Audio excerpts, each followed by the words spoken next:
with insuremyvan.ie, Ireland's low-cost van insurance specialists. Get your business back on the road with Insure My Van's best price guarantee. For super savings, visit insuremyvan.ie. City Financial Marketing Group Limited, trading as insuremyvan.ie, is regulated by the Central Bank of Ireland.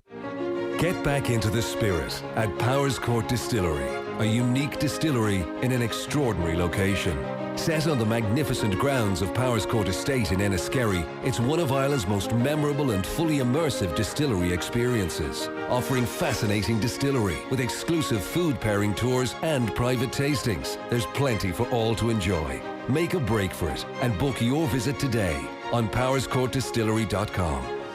Please enjoy alcohol responsibly. You ain't shit! I wish I was 50 years younger and I'd kick your ass. Well, fans can be the harshest critics, you know. And they often are. A wife is often the harshest critic of her husband. I thought I was invincible. That's what you're trained to believe as a sports person. There was 4 million people in Ireland who knew much more about managing football teams than I did. When it comes to music, I can spoof at the best. Your sporting career is the best time you'll have, and you know you have to hang on to it for as long as you like, because everything else is pretty crappy. And this is not lies. Stephen Rochford has never spoken to Jim McGuinness in his life. And you are welcome back to Off the Ball Saturday here on News Talk. John Duggan with you through till 5 o'clock. You can text us on 53106. We're also streaming live as well now. You can watch us on the Off the Ball social channels for Periscope on Twitter, at Off the Ball on YouTube and on Facebook. And what is happening in America? That is the subject of our panel discussion today. During this devastating COVID-19 pandemic globally, we're joined to talk about the good old US of A and the return of sports in America over the next hour by Mike Carlson, a long-time voice on US sports in this part of the world, a regular fixture on the UK's NFL coverage. Ryan Farmer Jones, a basketball journalist and editor emeritus of Slam magazine, and Cian Fahy, host of The Snap, our American football podcast here on Off the Ball. Gents, hope we're all well. Good afternoon. Good afternoon. Yeah, couldn't be better. Couldn't be better. Great to hear that on an August day. We're now the 1st of August. We're heading towards the fall, as they call it in America. I think a lot of us in Ireland spent a significant amount of time watching The Last Dance in the really dark days of lockdown in April and May, the Michael Jordan documentary. Just a window for a lot of Irish sports fans will be interested in NFL, Major League Baseball, NBA, obviously golf in America, the Masters and that, but some of us are not. And I think over the next hour it's good to get a sense at a very tumultuous time for America what the lie of the land is regarding American sports return, and also just, I suppose, a window on what's happening in a country that gains such a huge amount of attention, that's got such a huge amount of Irish diaspora over there. Like my first ever day in America was 2009. The first thing I ever did, first day, went to see the Yankees in New York on the very first day in America. Absolutely loved the show. The entertainment was a real eye-opener into the whole show, not just the sport. We've had 150,000 deaths from COVID-19 in America. From the outside looking in, it looks like a bit of a mess. Very sad. Fans of American sports just hope that, like the Premier League in the UK, that the sports will come back. Ryan, we'll start with you. Can sport, you think, be played successfully in America right now? There have been, I guess, mixed early signs. The Women's Professional Soccer League over here, which is obviously not nearly in the level of attention as some of the others you mentioned. They had a tournament that went over the course of a few weeks that wrapped up, I think, about a week ago. And they were able to pull that off very successfully. They kept all their players and coaches and staff healthy. I don't know if there were any infections. And played in front of empty stadia, obviously, but we're able to get that tournament off, and it was pretty well played. It sort of set the tone for what you could do. And then since then, we've had Major League Baseball trying to start and really struggling, and there's a chance that they will barely get into their season before they might have to call it, given the number of infections they've had now with a few different teams. Again, obviously playing in front of no fans. The NBA, the bubble, which some of your listeners may be familiar with, where they've basically taken most of the NBA teams and put them essentially in an isolated area down in Florida near Disney World, and they've kept them there pretty much limited what they can do and where they can go, and that's they've had a handful of preseason games and then just started playing real games over the past few days. So far, they're doing pretty well. It's early, but there's a sense that they might be able to manage it. The National Football League obviously will be the big test as far as the biggest sport over here. And, can they really manage to pull off, with 53-man rosters, huge coaching and support staffs? You can't bring them all into the same place, obviously, just as you could not with baseball. So whether they can manage that, and again, if they do, it'll almost be almost certainly be in front of empty stadiums. So it's kind of a mixed bag so far, and I think there is that combination of people wanting for a variety of reasons to get back to feeling like things are normal or something resembling normal. But there's also the sense, and the Last Dance you mentioned was a great example of this. We all need some distractions right now from real life, and sport is obviously about as popular a distraction as we collectively have. So, obviously, I love that basketball is back, and I would love it if other sports can manage it. I think it remains to be seen how long sports can maintain what's happening as long as the infection is essentially as out of control as it is right now. Yeah, Mike, it was an interesting quote from the Washington Nationals pitcher Sean Doolittle. Sports are like the reward of a functioning society, but the problem at the moment with America, it seems a bit rudderless, Mike, and it just seems a little bit out of control, and that's causing, obviously, the issues with the MLB and the uncertainty around the other sports. It's a huge factor, and given that central government is so out of control, and the idea that the American response to COVID-19 is basically a state-by-state thing. There have been a couple of occasions where New York and its neighboring states are working together, and they're all doing rather well at this point. But mostly it's been individual state governments that have made the rules one way or another. And from an NFL point of view, you've got 3 teams in California, 1 in Arizona, and 3 in Florida. Those are the 3 worst states at the moment, and that's more than a fifth of your league. So that's a problem. And my brother has a friend who's working on the women's soccer league. And she was doing multiple tasks, including being a stretcher bearer in the stadium, because they're trying to reduce the number of people that you're exposed to. And that's all worked very well. Ice hockey has worked very well so far. But Major League Baseball points out the problem. As far as the last I've seen, MLB said they had done 12,000 tests. Now, I don't know if that's 1 test per player, coach, staff, or if it's multiple, but they've had 29 positives, which have been in 2 big clusters.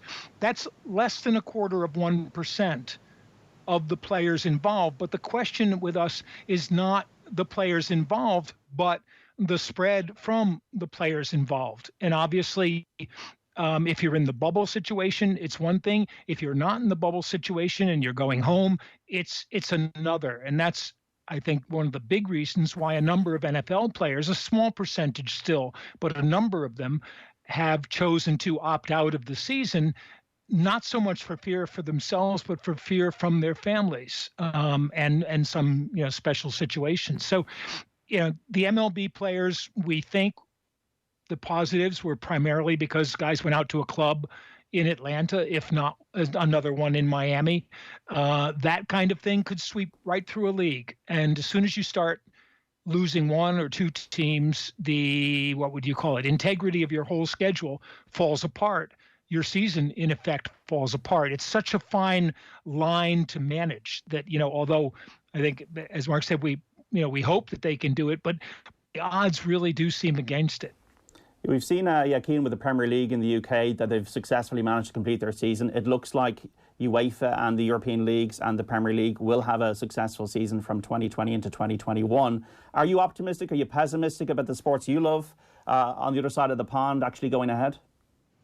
Well, I think the NFL will start its season. How long it can go and whether it'll finish is a completely different thing. So Ryan mentioned there's 53-man rosters, and Mike mentioned it's not necessarily the players, it's the people they impact later on. And those are the 2 key details, because it's a 53-man roster on 32 teams, but that's only the start of it. At a minimum, you're going to have 3,000 people to get just a skeleton crew of an NFL season going. And these aren't going to be isolated in a bubble, because that's literally impossible with the NFL. It's not just the amount of players, it's that you need football fields, you need supersized gyms to fit all these guys in and have all the right equipment for them. You need to feed all these guys, and you need to house all these guys. It's not a simple matter of going to Disneyland and putting everyone into different hotels there like you can do with the NBA, because it's a much smaller group who needs a lot less, just in terms of the different body types and the different types of people. Obviously, NBA players are high maintenance too, because they need a lot. So what's really, really kind of either interesting or worrying about this is COVID broke out, I guess, in March, came about in February. The NFL season ended the first week of February.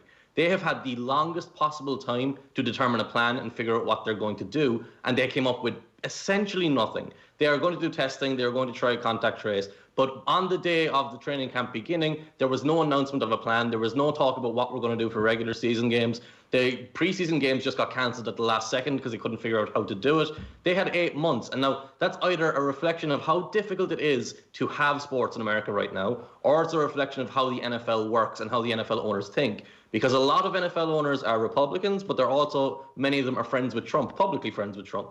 And Trump, for the longest time, denied that COVID was an impact and called it a hoax and said this wasn't a big deal. So you can assume or presume maybe a little bit that the NFL owners were thinking that way too. So they haven't really come out with a very clear plan. And that's my thought. It's probably because there isn't a clear plan. Normally, the NFL is very good with PR. So if they have bad news, like famously, they have news dump on Friday evening. They let the bad news out then because it doesn't hit the shows as much the way it would on a Monday morning. It doesn't get on TV. It's all the weekend shows rather than the daytime TV in America. And then if they have good news, they'll push it as much as possible. And the NFL has been extremely quiet on what they're going to do with COVID. And ultimately, it's come out that they're just going to test players. They're going to have specific rules. If you get one negative, you need to have 2 more. Or sorry, if you get one positive, you need to have 2 more negative before you can get back on the field. And that takes a week or whatever it is, which doesn't really work in an NFL season when the turnaround is 6 days, 7 days, and there's all these players. And then you've got the factor of players getting injured and coming in and out of the league. So because the NFL is a huge injury rate. By the end of the year, the changeover in rosters is massive. So you've got all these players who are going to be coming into the building, coming out of the building, and it's just it's a complete crossroads of the virus where it can jump from person to person. The world is watching what's going to happen in November with Trump and everything, Mike. Is there pressure from the administration in the States to get sports back up? I presume it's linked to the economy. They just want to get everything back up and running. But unfortunately, the virus doesn't discriminate. It doesn't care if you're a Democrat or a Republican. And also the virus doesn't respect boundaries either. And the fact that you have, 150,000 people have very, very sadly lost their lives in America, it is not suppressed. You've got 10,000 cases a day in Florida. It's moved down to the south. You have got a public health crisis. You can't get an economy going again until you solve or you suppress that or you get a vaccine or you get treatment. But is there actually a conflicting pressure on sports to return in America from Trump? Actually, no, at this point, unless they return on his terms. He wants to be seen to have everything back to normal, and devil take the statistics. Cian made an interesting point about the NFL's lack of a plan. Like the administration, they've pretty much left it to the individual teams to come up with their own plans, and then the league would approve them. And last I saw, I think there were still 10 teams that hadn't had plans approved, and what happens when one team travels to another and you have conflicting plans, I have no idea. But I suspect that sport will become, and the NFL in particular, will become a campaign point, if only for players taking a knee before the game, which the NFL has now decided they will not stand in the way of players doing.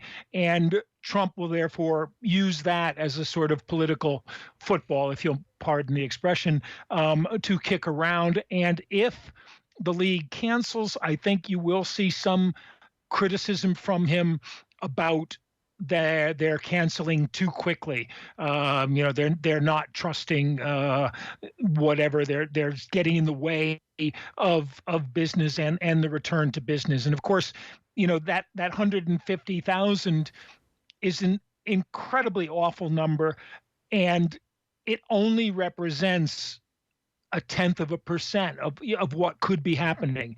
So they keep pointing to the ratio of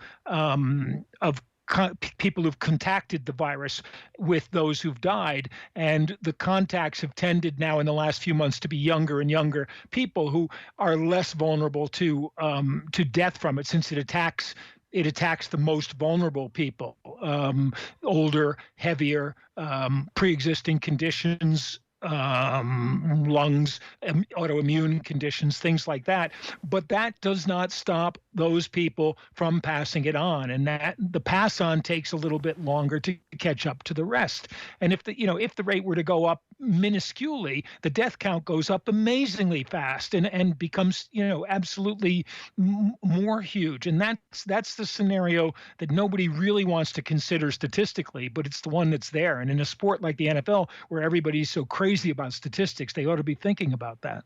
Yeah, Ryan, the NBA have got into this bubble in Disney World. To explain to us what's happening there.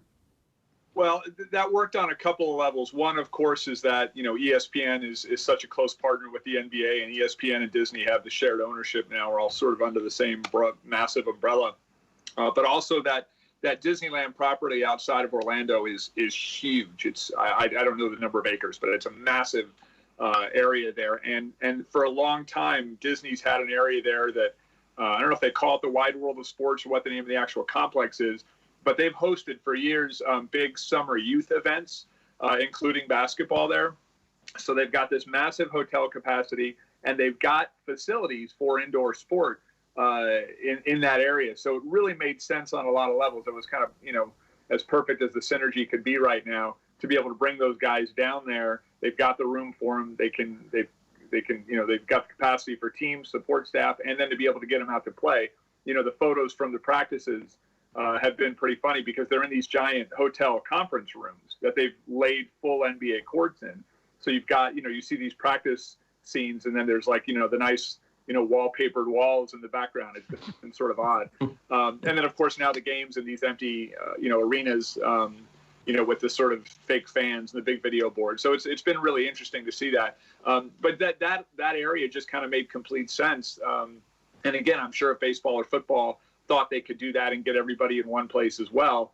I think there were maybe some discussions with baseball that they would try and get them all down to Arizona or something and have some resemblance of a bubble, but it's 110 degrees there right now half the time, and obviously not an indoor situation and much bigger teams. So basketball, I think, was really the only one that could pull it off, but it has worked out, at least again so far, about as well as it could have, I think, for the NBA. Yeah, we're chatting to American sports experts Mike Carlson, Cian Fahy and Ryan Jones on the Saturday panel. Do you have any questions for our guests about the NBA, the NFL or Major League Baseball? 53106, our text number. Ryan, is not the danger that people are going to go stir crazy? We saw this kind of humorous story of a guy going for chicken wings and leaving his bubble when he could get them on room service. Well, that was Lou Williams, and he does have wings named after himself at that particular establishment.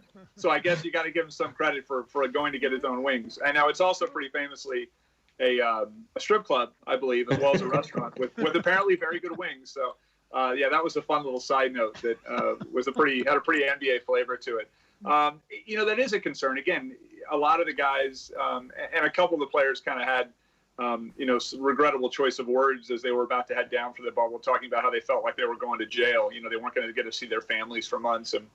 And so there was a little bit of a perception issue on that for a minute. But, it is a tough situation for them because, these guys are used to long road trips and traveling a ton during the season. In the NBA especially, where you're night to night, you're getting on a plane, basically. You might have a home stand where you're home for a few days at a time, but for the most part, the travel is a very normal part of it.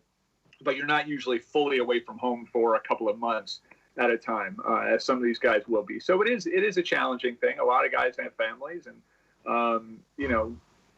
they'll be well taken care of, obviously, down there. I mean, they're fairly pampered as far as their travel and the kind of hotels and food and everything they've got. But yeah, it's a tough thing, particularly for the guys who've got families, as many of these players do.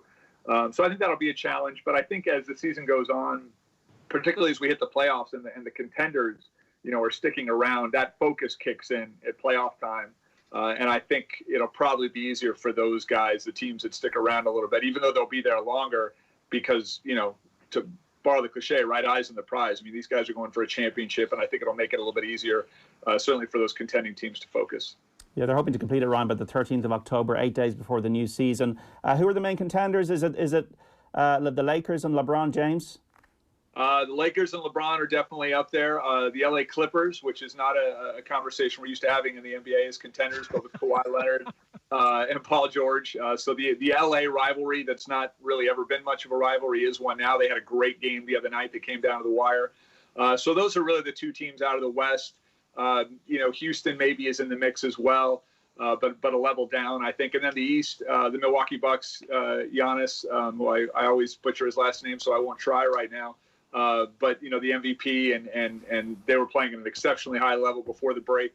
And then you've got probably Philadelphia and Boston, sort of the second-tier teams in the East. So there's probably a half dozen teams, I think, that have a legitimate shot at the title. And you probably put those three, LA, and Milwaukee for me are probably the top. But there's some really potentially compelling matchups. So the playoffs should be pretty exciting. Yeah, Major League Baseball, a 60-game season now in 67 days, Mike. The World Series slated for late October, but they got to travel. Could that scupper the season? We got the St. Louis Cardinals and Milwaukee Brewers called off yesterday. The Miami Marlins players testing positive. To me, this does not look auspicious. No, as I said before, once you start losing games in the schedule, the whole thing starts to creak a bit. You know how teams are sometimes accused of tanking games to get a better draft pick at the end of the season, or things like that, or to get a better playoff draw. My cynical mind sees the possibility of a couple of players testing positive and taking a difficult series off to improve your record. Not that I think anyone will actually do that, but you could fake a positive test. I think if MLB has a couple of more problems like this, and Rob Manfred has basically the commissioner has basically sort of punted the ball over to the Players Association, saying that the current outbreaks were the fault of players not following the rules, which is pretty much true as far as we know, that if there are a couple more of those, that he will cancel the season. And as I said before, I think once you start getting multiple outbreaks, it's an exponential thing. And with players going out between games, breaking whatever personal bubbles they're supposed to have, high-fiving, congratulating, hugging, whatever, during games on the field.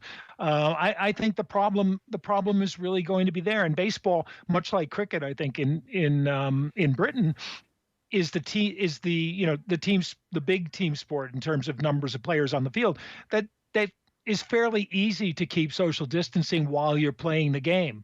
There's only going to be a few instances a game where you actually are face to face with somebody, and we know that outdoor situations are much better in terms of controlling the infection rate. So that speaks to crowds. The traffic jam I was expecting today with people going down to Goodwood who basically go right past my house on their way didn't happen, obviously, because there's no fans there. But I see far more problem in like 20 guys who are working together every day and ducking out to strip clubs when they can. Well, not all of them now. If you put, I just 20. But then you would if you actually put 10,000 fans in a 50,000 seat stadium. I think the whole problem lies on the playing field with the players, with the support staffs. As Cian was saying, the NFL is just a mess because every team requires so many people, has so many people, and requires so many more. Once you start them traveling, who knows what's going to happen. Yeah, we've got about 3 minutes on this segment before the ads, Cian. I'm thinking the Premier League had $1 billion on the line and they had to get it done in the UK. And I'm kind of hearing that the NFL don't seem to be as well armed maybe to get their season off the ground. And if they don't, we're talking huge implications for their business. Yeah, I'd also just like to point out we got an insight into Mike's mind there, where he wants to fake a COVID positive so he can get off work, which pretty much sums up Mike, I'm guessing. Come on, man! This is my living we're talking about. Nobody's paying me to sit outside. I mean, maybe I could get an eye patch and become an actor or something. You consider it a second career. There's no opt-out for you, Mike. I think the interesting thing about the NFL, though, and I already mentioned, like, the length of the season, they could literally pick their season up, move the start point from September to January, and then not impact the following season. It would just mean changing up how the draft goes and how free agency goes, and it would mean competing more directly with a typical NBA season, assuming next NBA season runs on schedule. So the only, if the NFL is really that desperate to get all their games on TV and get all that TV money, it makes the most sense to move to the start of next year, which is something I wrote about for Off the Ball already. But the other part of that is financially, that's the only motivation right now. Because you've already got the Super Bowl champions that are missing 2 of their starters. You've got the Patriots are missing 7 or 8 of their players. You've got 34 players in total who are gone before any injuries hit, before there's any suspension. There's no preseason, so guys aren't going to get time to develop or win starting jobs. This season, before it even begins, is going to come with asterisks and not really be like other seasons. It's not like the Premiership where we've just restarted and kept going, and the only real difference is that there are no fans in the stadium, and some players have come back stronger and better, like Mason Greenwood. There's no real significant reason to doubt Liverpool as the champions, or who got relegated, or who was finished in Europe. So it's a very, very different thing. Okay, Cian, thanks for that. We're speaking to Cian Fahy, Mark Carlson and Ryan Jones on the Saturday panel about American sports and the return of American sports. Do you have any questions for our guests? 53106 is the text number, listeners. You can also tweet us at Off the Ball. I'm in North Florida, where the impact of COVID has not been as bad as South Florida. We are in the heartland of college football. Still hope the fans in games in the fall. But at this stage, we just want the games that are scheduled. That is Kieran from Kieran on Twitter. Back after the news with more chat about American sports and the return of them in the States. Back. The Saturday panel on Off the Ball. Need a new car or van, but not sure if now's the right time? Ford's Peace of Mind promotion can give you just that. We'll defer any Ford options or higher purchase payments for the first 3 months. You can also save up to €2,500 and get our outstanding 7-year warranty across our range of new cars. Or save up to €6,500 on a new commercial vehicle with a 5-year transit warranty. Search Peace of Mind on Ford.ie for full details. Register by July 31st. Finance is provided by way of a hire purchase agreement. Please note that a deferred payment will result in a higher cost of credit. The credit provider is Bank of Ireland Leasing Limited, trading as Ford Credit. Lending criteria conditions apply. Ownership remains with Ford Credit until the final payment is made. On Friday, October 19th, people all over Ireland will be shining a light on homelessness as they sleep out to raise funds for Focus Ireland. And News Talk wants you to join them.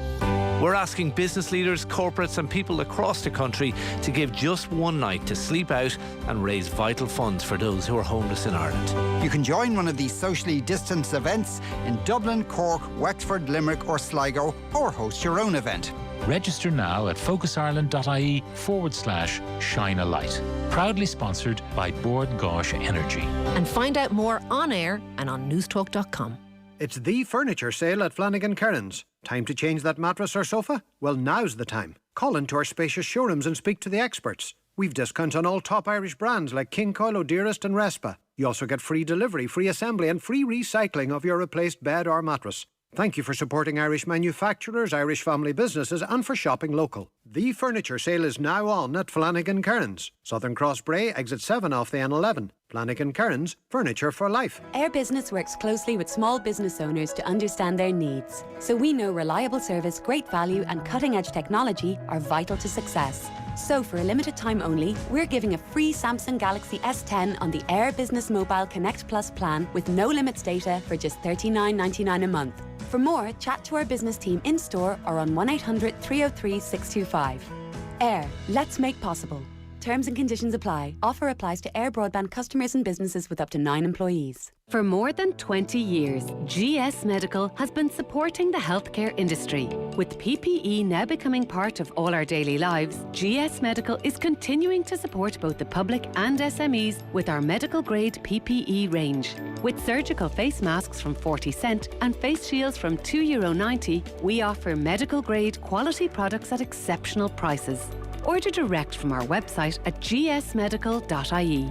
GS Medical. Protect those that matter. Terms and conditions apply. The Galway Races is usually known to attract its fair share of horse racing bluffers. You'd see more bluffing than a Leaving Cert French oral. Je suis un grand baguette.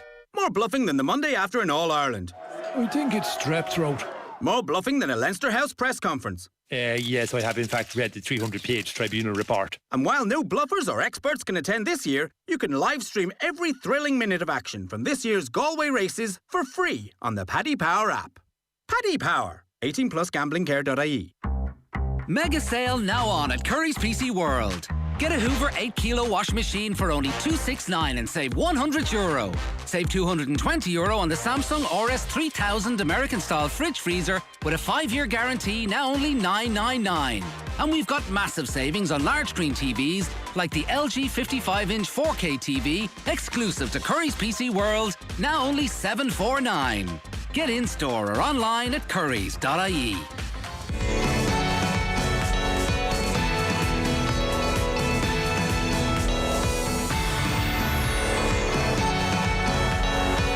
On 106 to 108 FM, on newstalk.com, on smart speaker, and on the Newstalk app. This is Newstalk. It's 2 o'clock. Good afternoon. I'm Trevor Keegan. A man has died after a suspected assault in Rathangan, County Kildare last night. Another man has been arrested in connection with the incident. Ben Finnegan reports. Shortly after 9 o'clock last night, a man in his 30s was found with serious injuries at Glenaree Bridge in Rathangan. He was taken by ambulance to Naas General Hospital, where he was pronounced dead a short time later. The state pathologist is due to carry out a post-mortem at a later date. Following Garda inquiries, a man in his 20s was later arrested and is being held at Kildare Garda Station. The scene has been preserved pending a technical examination. GPs are warning of an increase in the number of people with symptoms of COVID-19 who are not self-isolating. It's after 123 new cases of the infection were confirmed in the last 2 days. The median age of those cases is 30, while 82% were under 45. Concerns have also been raised that new cases are presenting without any contact with a cluster or other confirmed cases.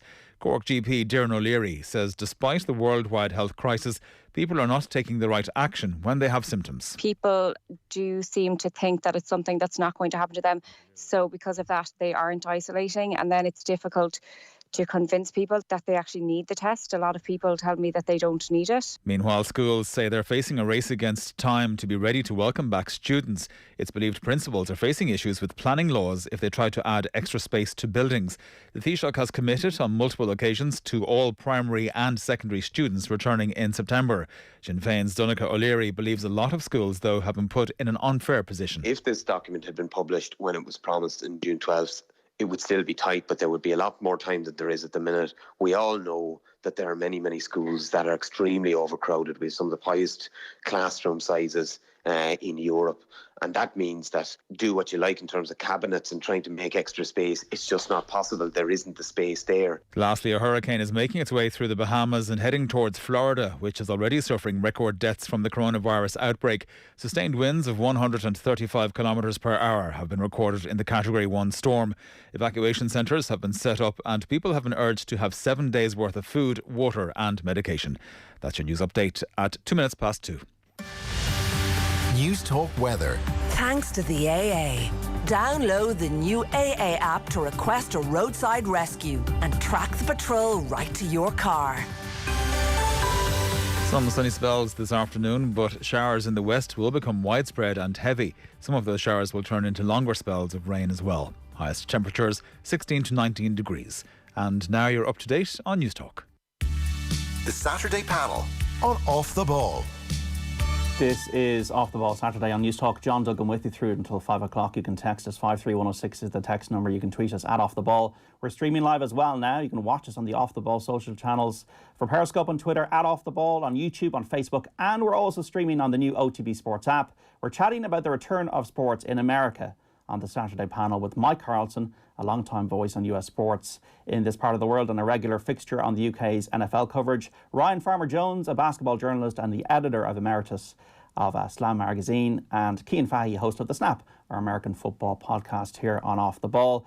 Worrying time for the world, but also in America, it's very, very bad over there. 150,000 people have lost their lives tragically because of COVID-19. Can sports get up and going? The NBA has, the Major League Baseball has, but it's got problems. NFL coming in the autumn. The PGA Championship in golf with Shane Lowry, Rory McIlroy and Graham McDowell being played in San Francisco next week. Mike, lads, and Ryan and Cian, I just want to touch on the Black Lives Matter movement. Of course, we've had a huge amount of outrage and I think a game-changing situation with the horrific killing of George Floyd by a police officer in America. Baseball, the teams knelt in unison before the first game of the opening night. players wearing T-shirts saying Black Lives Matter during practice rounds at Nationals Park. Is this something, Mike, like the 60s, where we actually see an inflection point in society that things are going to change now, and that actually sports stars that are heroes to so many people, whatever race they are, can act as role models now? I think you're right, John. And last week I wrote an obituary of John Lewis, the civil rights leader, for The Guardian, and talked about him on Last Word, the BBC's obituary show. And I pointed out that it was the scenes of Lewis and Hosea Williams leading the marchers across the Edmund Pettus Bridge in Selma, Alabama, and then getting attacked by police and state police and various local people helping them, dogs, fire hoses, the whole works. That really, I think, solidified the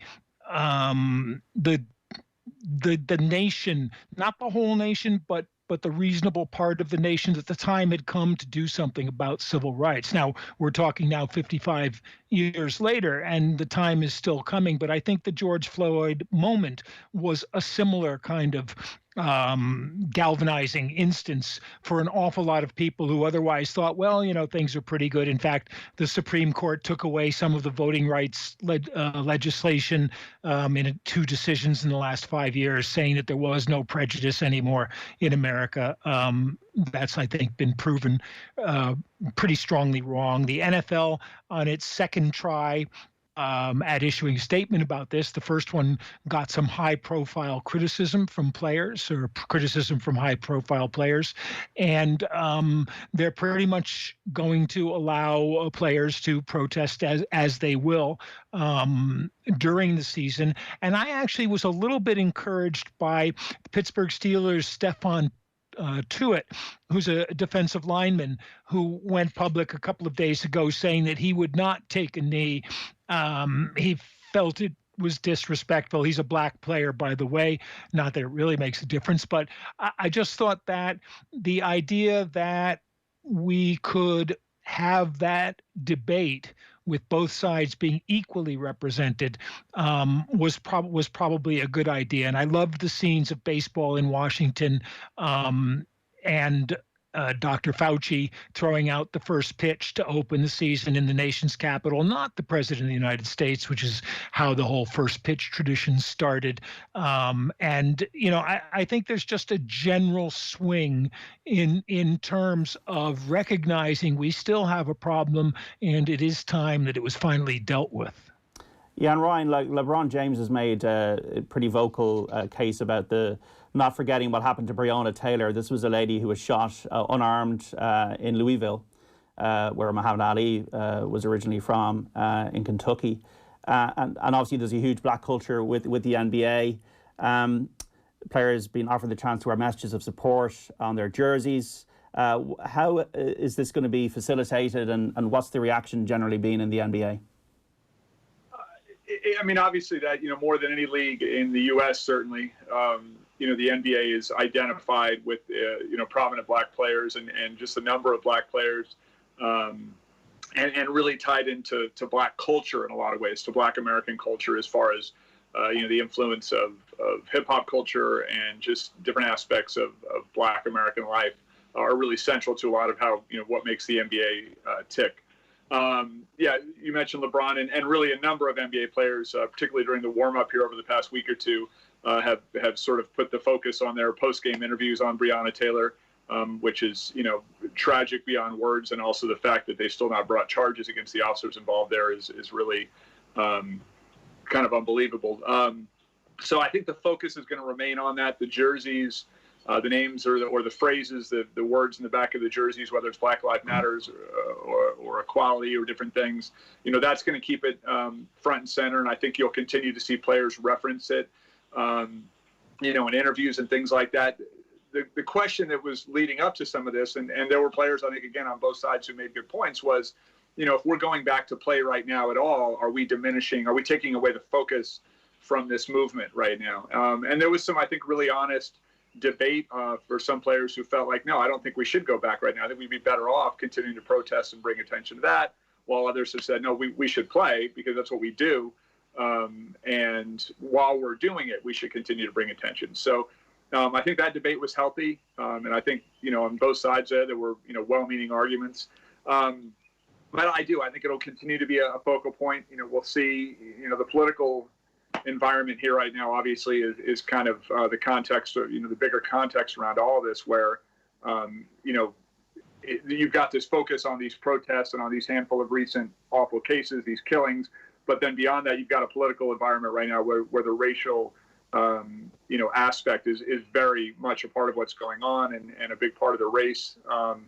So, yeah, it's going to be a fascinating next few months in America, with or without the sport. But obviously, that's just another level to it and bringing attention to it. And it's, I think, absolutely going to hang over and be kind of integral to what's going on with the NBA, certainly until its season is over. Yeah, Cian, Colin Kaepernick looks pretty vindicated now, doesn't he? Cian? Yes, he does. Cian doesn't seem to be hearing you, but Kaepernick is certainly vindicated. And what has it taken, 4 years for him to be so? He still doesn't have a contract to play, which is another interesting point, because there still remain a number of quarterbacks as second or third stringers who he probably would be an increase in talent over. And given the success of the Baltimore Ravens running pretty much the same system with the same offensive coordinator as Kaepernick ran in his best season with the 49ers, very successfully with Lamar Jackson. Now, Jackson's probably a better quarterback all around than Kaepernick is, but, other teams might just be willing to take a shot at him somewhere down the line. And if players start to fall because of virus, the fact that Kaepernick is still around remains a huge question mark. And, opt-outs are going to become, I think, a bigger thing as we go on, because the ones you've seen now have been fairly predictable in the sense that Nate Solder of the Giants or Marcus Cannon of the Patriots are both cancer survivors, and obviously their immune systems have been attacked once, and they don't want to go through that again. There's a number of players whose wives have either just had babies or are expecting, and Marquise Goodwin, whose wife lost 2 babies and now has had a third, was extremely worried about that. And you have a lot of guys who are, going 150 kilos and up, who are Black or Pacific Islanders and are in high-risk groups in both senses there. And and you can very much understand why they might not want to risk exposure to the virus at this point. Cian, we have you back. Do you think the NFL feel any guilt about the Kaepernick situation?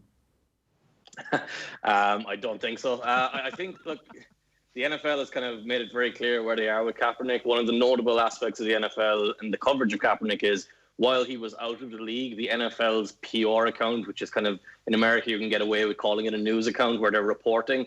The Twitter account did not once report on all the charity efforts that Colin Kaepernick was doing. And then when the hurricane hit Houston, they spent a full week talking about J.J. Watt's charity attempts. And the argument to that is Kaepernick is outside the league, J.J. Watt is in it. But they were covering Tim Tebow's minor league baseball career at the same time. So you can't use that as an excuse.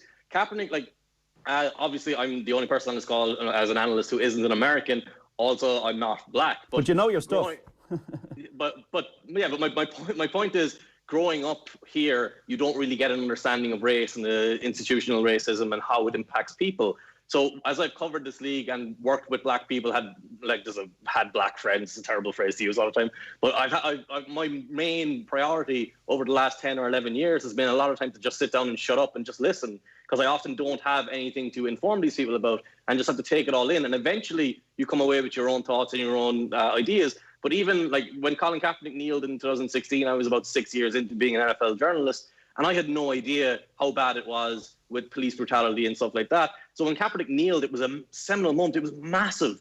And like you could see the videos of him getting abuse in his daily life, him just turning up the stadium, getting abuse everywhere, getting booed. It was a constant, like he lost his livelihood, obviously. There was a real cost to kneeling. And the benefit of it was that he brought all of this attention to this movement. He didn't start Black Lives Matter, but he massively helped it, obviously. He's got his own charity work going. He's helping people vote. He's helping people take care of their communities and get better and inform people about what's happening with police. And he's had a huge part in this.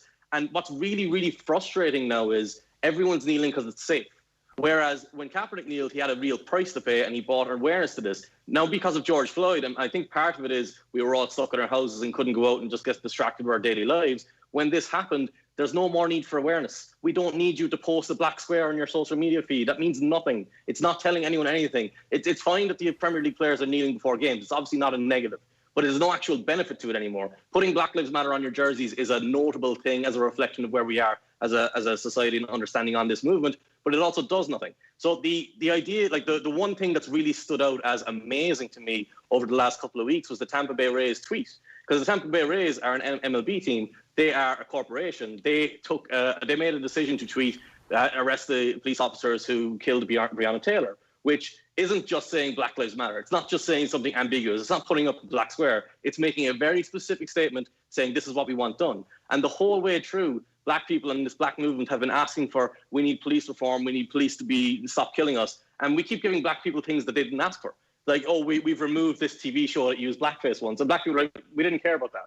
We wanted these things. We wanted these things that actually matter. So now you have corporations kind of taking over and usurping these movements and turning it into something completely different. And the NFL already did this once with Colin Kaepernick when he kneeled originally. They turned it into a unity thing when Trump insulted them and tried to take away the power of kneeling. And unfortunately, obviously, it's not a positive what happened to George Floyd. It's an awful, awful thing. Yeah. But the positive of coming out of that is the maximization of the awareness of all of us now have an understanding. Like, I'm living in Cork in Ireland, and I understand what's happening with police brutality in America. I would never have done that without Colin Kaepernick. Ryan, is very well put by Cian there. Is the benefit, I suppose, though, that it's not forgotten, that it is something that now that is actually, because of what Mike has said, it is a changing point. And if there is, for example, if Joe Biden picks a black vice president based on qualification, obviously, but there is a lot of pressure there for him to do so. Are we seeing a situation where we've gone from somewhere with this horrendous killing of George Floyd that there is a different world now, or do you actually see the same issues going forward into the future where it still is not a perfect union? Oh, we're far from perfect here, and we've still got an awful long way to go. But I mean, to Cian's point, I think that the idea of symbolism is helpful, and words are helpful, whether it is the T-shirts, all that things, all those sorts of things. But the actions now have to come. Real policy change has to come to start to address these systemic issues in a way that is long overdue. So, I mean, I'm hopeful. I don't know if I'd say I'm optimistic, but I'm hopeful that what's happening now can be sustained. But again, it's got to be. Even in America, Cian, you talk about growing up in Ireland and being so far removed from the reality of day-to-day life for, Black Americans.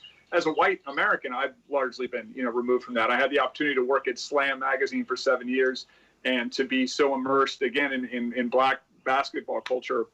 And like you said, you make many Black friends and have Black colleagues, and you get a chance to work around people and hear stories and learn things that you would never otherwise be exposed to.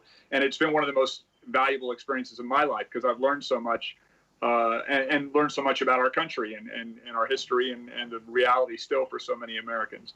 And so having those conversations and so much of white America right now is having its eyes open to issues that it's never really had to pay attention to, never had to take seriously. In my own house, it's a constant point of conversation with my kids now.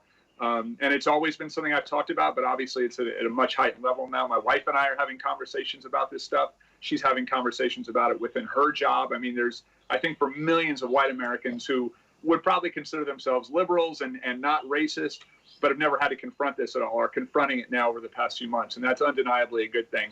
But in and of itself, it doesn't mean anything unless it leads to tangible change as far as, criminal justice policy and certainly a really close look at our policing and deciding, what are we paying our police to do? What are we asking them to do? What are we equipping and training them to do? And really, make actual tangible changes that they're going to save people's lives, not just raise awareness, although that's obviously a step. So I am hopeful, if not necessarily optimistic, that that'll happen. What happens in November will not be the only thing that determines that, but certainly could have a pretty big impact there. Patrick Mahomes, just on the sport itself, a $500 million deal. How has that been received, Mike? with a lot of envy, I think. Is he worth every penny? Like, nobody's worth that amount of money, but how good is he? Well, he's very, very good. That's the question. The larger question is he worth the length of the contract? But the reality is, it's a contract that, while difficult to get out of, the team can get out of it. Although it's going to take them a year's notice. These contracts are never quite what they're pumped up to be. The corollary to that is that Andy Reid's on a long contract, but will he still be around at the end of the Mahomes era?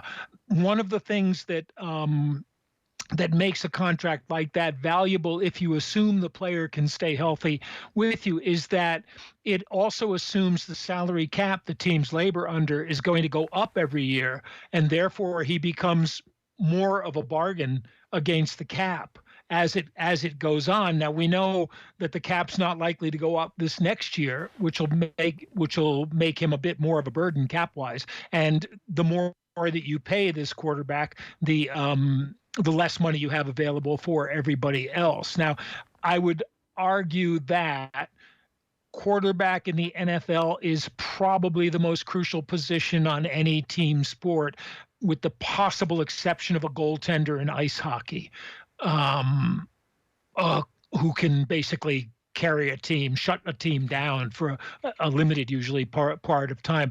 But a quarterback is so important that this is where money has to be spent. It's almost required to be spent. Teams can win Super Bowls without Hall of Fame type quarterbacks, but they usually need to have a pretty good defense put together in order to do that.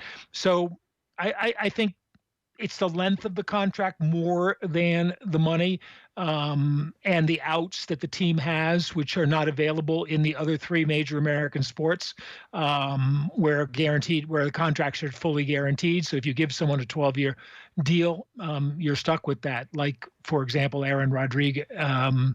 Alex Rodriguez had a 10-year, $250 million contract years and years ago, which turned out to be a burden in the end.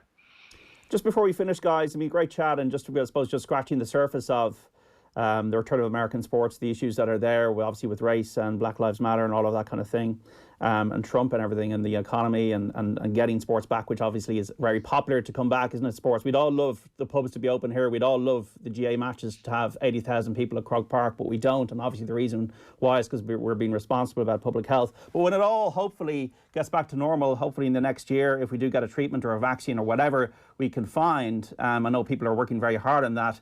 Sell it to us, guys. Why should Irish people go to a sports game in America? We all love going to New York or San Francisco or Boston. Ryan, sell it to us. Why should we go to an NBA game? For the NBA, you're talking about sort of these almost unbelievably athletic people and these, these body types that you don't realize how big and strong and athletic these guys are until you see them up close. I've been very lucky in my career to be able to, sit pretty close to NBA courts, and to see someone who's 6'7", 6'9", increasingly, a Kevin Durant or a Giannis. These guys are pushing 7 feet tall, and the speed and agility and coordination and body control that these guys have at their size is almost literally unbelievable. And so to have the chance to see that up close is unlike, almost anything in sport from my experience. And I say that as, a huge Premier League fan, a football fan. There's just something about that, what these guys can do on the court. And then there's this sort of, which I think is probably closest to soccer, is the sort of improvisational aspect of the game as well, where so much of it is happening in split-second decision-making, the passing, the driving to the basket, the shot-making, the defense as well at times. You've just got these guys who are making these reactions so quickly and against very tough defense, against a bunch of other very big athletic guys, and at the highest level. And then again, what I think we all love about sport at any level, in any sport, in any field, is the sort of, dramatic moments, the clutch play, the difficult shots under pressure, which again, the NBA really lends itself to that. With a shot clock every 24 seconds. I mean, you're constantly getting a big moment, and particularly when the playoffs and championships come around. So it's worth it. The tough thing about a sport like the NBA is you can get in the building pretty easily, but it's a bit pricey to get anywhere close to the court. And it is a different experience if you're courtside than if you're 80 rows up. But yeah, if you ever have a chance to get a half decent seat to an NBA game, I think most people would find it very well worth it. Cian, the NFL experience. I'm not going to sell that to you because it's terrible. You go watch NFL games at home, people. It's 3 hours at a stadium, very far away. You can't see what's going on. You're there for an hour, and there's like 11 What minutes. about the tailgating, Cian? The tailgating. Oh, yeah, that sounds great. You just do that and then go home. Actually, I want to double down on what Ryan said there, because over the last year, the last 16 months or so, I've got to see LeBron and Giannis in person. I got to see the Heat during the Super Bowl.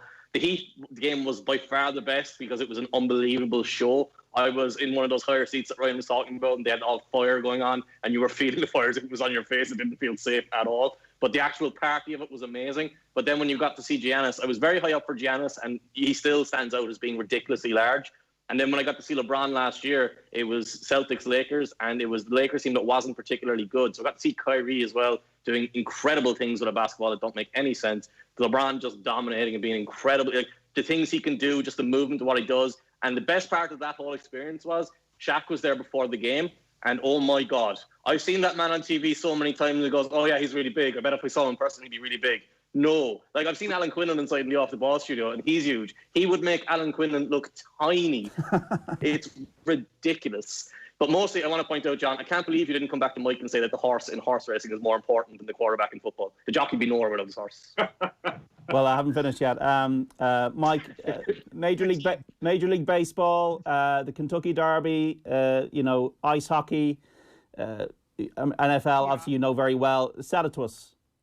I mean, I agree with Cian in the sense that once you're in the stadium, you tend to have a manufactured kind of feel about what's going on, and that's true to an extent in NBA and MLB as well.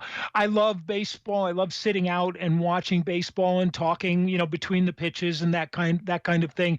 I would say go to an NHL game because it's impossible to comprehend how fast and how hard that game is unless you see it live, unless you feel the players going into the boards, unless you see the puck or not see the puck because it's going too fast for you to see.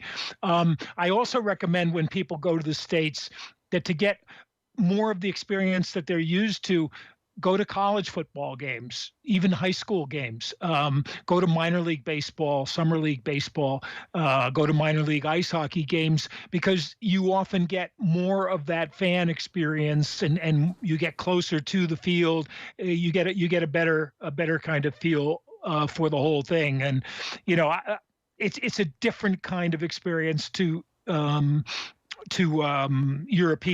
European one. And I've seen a whole lot. My bucket list includes going to a GAA final at Croke Park. We'll have to bring you over, Mike. We'll bring you over. The only thing I've seen at Croke Park was the Chicago Bears many years ago in an exhibition there. But I think if you're traveling in the States, there's so much, if you're in the right areas, to do and see. And if you're in season, there are so many other sporting events to see beside the major league teams that it's worth searching them out. And then you're getting the kind of on the ground experience that lots of Americans get. Okay, well, Mike Carlson, Cian Fahy and Ryan Jones, you've been great sports to share your time with us on Off the Ball Saturday here on News Talk about the return of sports in America, hopefully sooner rather than later. Thanks so much for your time today, guys.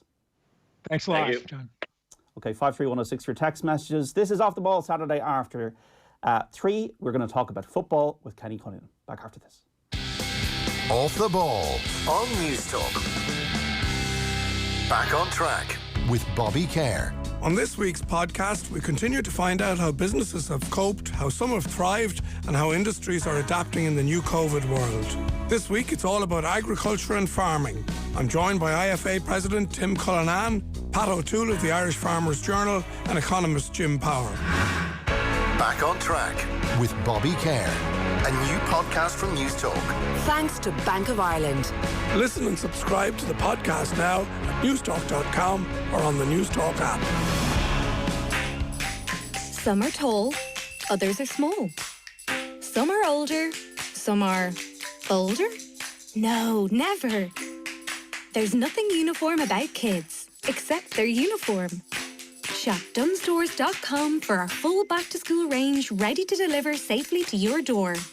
Or collect for free at your nearest Dunnes stores. For back to school, go to dunstores.com today. Terms and conditions apply. At Leia Healthcare, we always want to give our members more. So now you get unrestricted access to a world of benefits that will help you stay healthy. From convenient video calls with a GP to get prescriptions online, to easy access to experts when you finally want to do something about your ropey knee or dodgy back.